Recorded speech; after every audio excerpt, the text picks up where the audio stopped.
I never thought I'd be the guy to find out my wife was cheating on me, especially not during what was supposed to be the happiest day of our lives, our wedding. We'd been together for years, Sarah and me.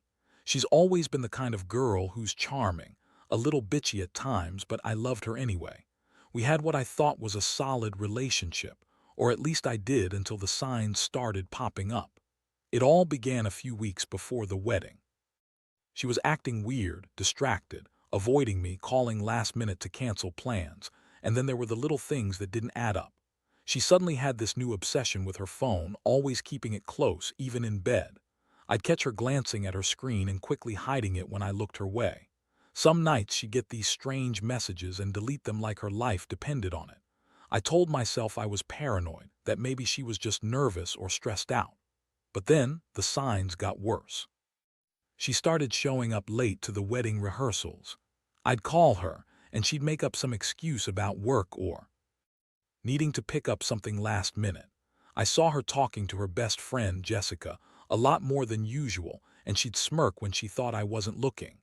I started paying closer attention, but I didn't want to believe she'd do anything wrong. Not until the night of the rehearsal dinner when everything exploded in my face. That night, I was in the hospital with our newborn, Emily. She had a fever and I was there with her, trying to stay strong. Sarah was supposed to be with me, but she was acting distant all evening.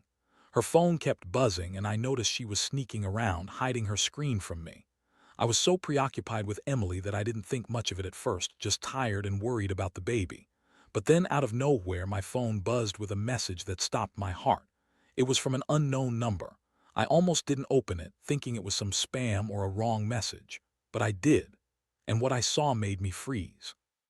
It was a selfie, that's right, a selfie of Sarah and some guy in a hotel room. She sent it with a caption, "Can't wait to see you again tonight." I couldn't breathe. My stomach dropped. She was in a hotel with another man while I was in the hospital with our kid, while I was worried sick about Emily. And the worst part, I had no idea she was even seeing anyone, let alone cheating on me at our wedding rehearsal dinner. I looked over at her, and she was acting like everything was fine, like she didn't just send a picture of herself in bed with some guy. I wanted to scream to ask her what the hell she was doing, but I was paralyzed. My head was spinning. She saw me looking at her phone but just shrugged and told me I was overreacting, that it was some stupid joke or nothing, just her trying to make me jealous. Yeah, right. I could see the lie in her eyes, but I didn't want to believe it. Not then, not yet. I didn't sleep that night. I kept staring at the message, at the photo, trying to process what I'd just seen. How could she do this? How could she betray me like this, especially during a night that's supposed to be about our new life together? I felt a mix of shock, anger, and an ache that I can't even put into words. I knew I had to confront her, but I wasn't sure how to start. The next morning, everything was different. I woke up feeling like I'd been hit by a train. My hands were trembling, my stomach in knots. Sarah was still asleep, snoring softly next to me, pretending nothing had happened. I stared at her for a long moment, trying to decide if I should wake her up or just leave the house and never look back. But I knew I needed answers, and I needed to hear her lie to my face. When she finally opened her eyes, I looked her straight in the eyes and said, "Who the hell is the guy in that hotel room photo, Sarah?" Her eyes widened for a second, then she rolled her eyes and gave me that same bitchy smirk. "Oh, you saw that, huh? God, you're so paranoid. It's just some stupid joke or a misunderstanding. You're really overreacting." Her voice was dismissive, like I was just some insecure clown, but I wasn't buying it, not anymore. I pulled out my phone and showed her the message with her own damn selfie. Her face froze for a second, then she looked irritated. "That's none of your business," she snapped. "It's a stupid mistake, that's all. I didn't mean for you to see it." I almost laughed at how she was trying to spin it. She told me it was just a moment of weakness, that she didn't love him, that it didn't mean anything. But I could see through her lies. She was trying to keep me from breaking apart. I lost my temper then. I told her I wanted the truth, no more lies, no more bullshit. She crossed her arms and said she'd never cheat on me, that she was just stressed and upset about the wedding and maybe she went out with some friends but nothing happened. That she loved me and Emily and that I was overreacting. Yeah, right. I could smell the bullshit from miles away. But I also knew that pushing her wouldn't get me anywhere. The damage was done. I just didn't know how deep. I spent the next few hours trying to figure out what I wanted to do. Part of me wanted to pack my bags and walk away, but the other part, deep down, still hoped she was telling the truth, that maybe I'd misunderstood. But I knew better now. I'd seen enough. I wanted to believe she loved me, but her actions told a different story. And honestly, the pain was so raw, so intense, that I couldn't think straight. I felt betrayed, humiliated, and heartbroken all at once. I couldn't shake the feeling that everything I thought was real was just a lie. How could she do this? How could she cheat on me with my best man, the guy who was supposed to stand by us at the wedding, while I was in the hospital with our newborn? It felt like my whole world was crashing down around me, and I was the only one left standing in the wreckage. After that morning, I knew I had to make some decisions. I couldn't keep pretending everything was fine, not with that photo burning in my mind. I needed to get answers, and I needed to do it my way. I started by digging into her phone, going through her messages, her social media, everything I could find. I wasn't proud of it, but this was beyond normal differences or petty fights. This was betrayal on a level I never saw coming. What I found confirmed what I already suspected. She had been sneaking around, texting that guy, sending selfies, planning secret meetups. There were plans to meet at some hotel, late-night texts full of sexual innuendos, and even a few pictures of her lying in bed with her hair splayed out like she was trying to tease him. That night, I found out they'd been doing this for months, hidden behind that fake smile she always wore around me. I felt like I'd been punched in the gut. There was this sickening moment when I realized I was completely clueless. All the signs I'd seen, the way she'd act nervous and evasive, she'd been hiding all of this from me, from everyone. She lied about where she was, lied about who she was with, and even lied when I asked her outright. That's when I started spiraling into this dark rage, but also this deep, aching sadness. I'd trusted her with everything, and now I saw she'd been playing me for a fool. The worst part was that I still loved her, or at least I thought I did. I kept going back and forth, one second furious, the next devastated. The thought that she could do this to me, to our daughter, it made me feel sick. I'd always considered us a team. We'd planned our future, built this life. And she'd just thrown it all away for some quick sex with my best man. It was a punch to the chest, a betrayal I couldn't even process yet. So I decided I had to confront her again, this time with everything laid bare. I set up a meeting at our apartment. I didn't want to yell or scream, I just wanted the truth, plain and simple. When she arrived, she was still her typical bitchy self, trying to act like she hadn't done anything wrong. But I wasn't buying her bullshit anymore. I laid out the evidence, showed her the messages, the photos, everything I found. Her face turned red with anger, then defiance. "You're overreacting," she snapped, crossing her arms. "This isn't what it looks like. That guy means nothing. It's just sex, I swear. You're making a big deal out of nothing. I didn't do this to hurt you. I was stressed. I wasn't thinking straight." She kept lying, twisting the story, trying to make me feel like I was the crazy one. I could see she was trying to gaslight me, like she thought she could talk her way out of this. But I wasn't stupid. I knew better now. I looked her in the eyes and told her I didn't believe her anymore. I told her I'd been betrayed, that I didn't know if I could forgive her. Her face twisted into this bitter sneer, and she spat out, "You're just jealous because I still have needs. You're so boring, so distant. Maybe if you'd been a better husband, I wouldn't have looked elsewhere." That was the moment I realized how truly fucked up she was. She was trying to turn this around on me, make me feel guilty for catching her. But I knew the truth. She was the one who broke us. It was then I decided I couldn't stay. I told her I was leaving, that I was taking Emily with me. I needed space to breathe, to think. I hated how much it hurt, hated the ache in my chest, the emptiness I felt inside. But I also knew I couldn't keep pretending everything was okay. Not anymore. I'd been played for a fool, and now I had to figure out what my next move was, whether to fight for us or walk away for good. The betrayal cut so deep, I wasn't sure I'd ever come back from it. After I told Sarah I was leaving, everything seemed to slow down. She started yelling, calling me names, trying to guilt-trip me into staying, but I felt numb. My mind was racing with all the lies, all the moments I missed, all the signals I ignored. I was furious at her for cheating, humiliated that I'd been so blind, and heartbroken that my marriage was crumbling right before my eyes. I packed a bag that night, not even caring about the mess I was leaving behind. I knew I couldn't stay in that house, not with her anymore. I grabbed Emily's diaper bag, put her in her car seat, and took her straight to my sister's place. I needed someone who could understand how I was feeling, someone to talk to, someone who wouldn't just tell me I was overreacting or that I was crazy. My sister listened quietly as I explained everything, from the photo that started it all to the lies Sarah kept spinning. But the thing is, the pain doesn't go away just because you leave. It lingers. That night, I lay in bed with Emily sleeping in my arms, staring at the ceiling, trying to process it all. I kept replaying her words, her sneers, her excuses.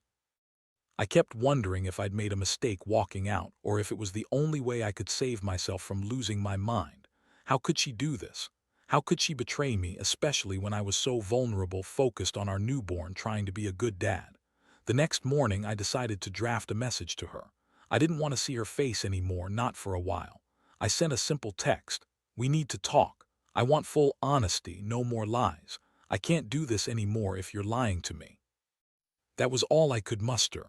I knew I wouldn't get a real answer from her, not yet, but I needed to put it out there to make her face the reality she'd created. And what I got back was a string of excuses. She said she was sorry, that it meant nothing, that she'd been stressed and overwhelmed with everything. She insisted she still loved me, that she'd never do anything to hurt Emily or me. But her words felt hollow. I could see the desperation in her voice, the way she was trying to manipulate me into staying. That was the moment I realized this wasn't about love. It was about her ego, her selfish needs, and her ability to lie her way out of any situation. For days, I stayed away from the house. I kept Emily with me, trying to focus on her, on rebuilding something out of the wreckage. But every time I closed my eyes, I saw her face, that smug smile she always had when she was lying. I wondered how I'd missed all the signs, how I'd been so blind to her betrayal. I felt so stupid and so angry at myself for trusting her for so long. I'd given her everything, and she threw it all away for some meaningless sex with my best man. The thought of him made me boil with rage. How could he do this to me, to us? One thing was clear, I couldn't fix what she broke. I didn't know if I could forgive her or if I even wanted to. All I knew was that I needed time to breathe, to figure out what I wanted from this mess. She could keep spinning her lies, keep pretending she didn't do anything wrong. But I saw the truth now, and it was staring right back at me. My marriage was over if I wanted it to be. And honestly, I didn't know if I was ready to face that reality just yet. Weeks went by, and I felt like I was living in some kind of nightmare I couldn't wake up from. Every day was a struggle, trying to keep Emily happy, keep my own sanity intact, and figure out what the hell I was supposed to do with a marriage that felt completely shattered. I kept replaying everything, the pictures, her lies, the pain in her eyes when I confronted her, trying to find some kind of closure or reason. But deep down, I knew there wouldn't be any. Not with her. I tried to talk to her again, hoping maybe she'd finally come clean, maybe admit she'd done something wrong. But all I got was her typical bitchy attitude, the dismissive tone, and her constant denial. "You're just paranoid," she said. "You're overreacting," she insisted. She even had the nerve to say I was being controlling, that I didn't trust her. That was rich coming from her, considering she'd been sneaking around behind my back for months. I realized then that she wasn't genuinely sorry, not really. She was just trying to manipulate the situation and keep her options open. One night, I found myself sitting alone on the couch, staring at my phone, feeling more lost than ever. I knew I couldn't keep living like this, questioning everything, doubting her, feeling like I was losing my mind. That's when I started thinking about what I really wanted long term. Could I forgive her? Could I even look at her the same way again? Honestly, I didn't know if I could. The trust was gone. The love, I was still trying to hold on to it, but it was slipping through my fingers. I'd been betrayed by the woman I thought was my soulmate, and I wasn't sure how to move past it. I decided I had to make a choice. Either fight for us and try to rebuild what was broken, or walk away for good and protect myself and Emily. I knew that forgiving her was going to take time if I ever could, but I also understood that staying in this toxic mess wasn't healthy. I couldn't keep pretending everything was okay, pretending I hadn't seen what I saw, heard what I heard. I had to be honest with myself. One day I sat her down and told her I needed space. I told her I was done pretending everything was fine, that I needed to think about what I wanted, whether that was to repair our marriage or to go our separate ways. She tried to guilt-trip me again, saying I was overreacting, saying she loved me. But I was numb. I didn't care any more about her words. I just wanted clarity. I needed to figure out if I could ever trust her again, and honestly, I wasn't sure I ever would. That moment was one of the hardest I'd ever faced. My world was crumbling, and I was left standing there knowing that the decisions I made now would shape my future, whether I stayed and fought for something broken, or finally let go and moved on. Either way, I knew I'd never look at her the same way again. That betrayal had cut too deep, and I was just trying to hold myself together. After that day, everything changed. I moved out of the house, took Emily with me, and started the long process of healing. The first few weeks were brutal. I felt like I was walking around in a fog, trying to figure out how the person I loved could do something so cruel. I was angry, hurt, and honestly, increasingly numb. I knew I couldn't stay with her, not after everything that had come out.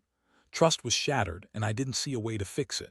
Eventually, I sat down and truly thought about what I wanted for my future. I realized I was tired of pretending everything was okay or waiting for her to change. No matter how much I loved her, I couldn't ignore the fact that she betrayed me so brutally, so repeatedly. I deserved better. Emily deserved better.